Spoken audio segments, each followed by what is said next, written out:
थोड़ी देर में अमेरिका और ईरान के बीच वार्ता। बातचीत को लेकर राष्ट्रपति ट्रंप का यह बयान।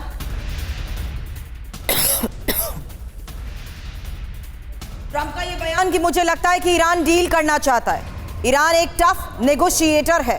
स्विट्जरलैंड के जिनेवा में बातचीत होगी और परमाणु मुद्दे पर दूसरे दौर की वार्ता से पहले डोनाल्ड ट्रंप का यह बयान, जहां आपको बता दें डोनाल्ड ट्रंप कह रहे हैं कि मुझे लगता है ईरान डील करना चाहता है।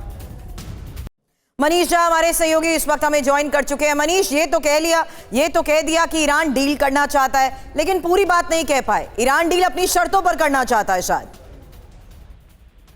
बिल्कुल सही बात है कि ईरान डील अपनी शर्तों पर करना चाहता है और या तो वो डील नहीं करेगा।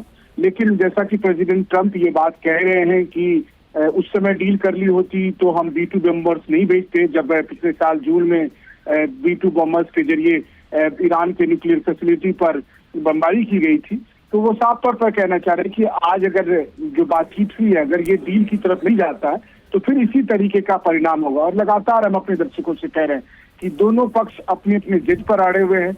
इस बीच में इजराइल ने भी अपनी मांग रख दी है। कुल मिलाकर अंजाम क्या होगा ये लगभग सबको पता है।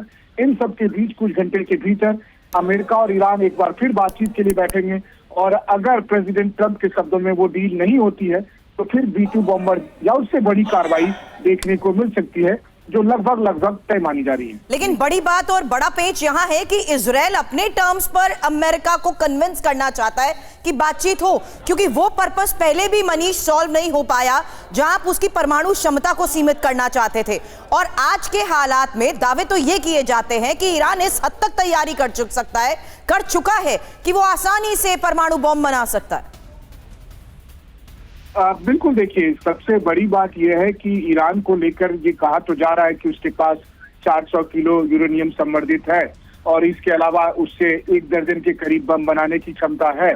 लेकिन ईरान इस पूरे दावे को डिस्प्यूट करता है और इसीलिए अब ईरान के विदेश मंत्री ने IAEA के चीफ रफाएल ग्रोसी से भी मुलाकात की है और उसके बाद आज जो मीटिंग होने वाली है उस मीटिंग में इस बात को ईरान पुरजोर तरीके से रखेगा। लेकिन हाँ, जिस तरीके से अमेरिका और इजराइल ने साफ तौर पर कह दिया है कि उन्हें जीरो कैपेबिलिटी चाहिए न्यूक्लियर संवर्धन के मामले में, तो वैसी स्थिति में ईरान इस बात को मानेगा नहीं और उसका परिणाम फिर सबको पता ही है। बिल्कुल मनीष, लेकिन देखना होगा कि अब से थोड़ी देर बाद होने वाली इस वार्ता में किस तरीके से बात होती है, क्योंकि बता दें इसी वार्ता में ईरान के विदेश मंत्री अब्बास अराक्ची शामिल होने वाले हैं और बातचीत से पहले ही डोनाल्ड ट्रंप का ये बयान इस वक्त की बड़ी खबर।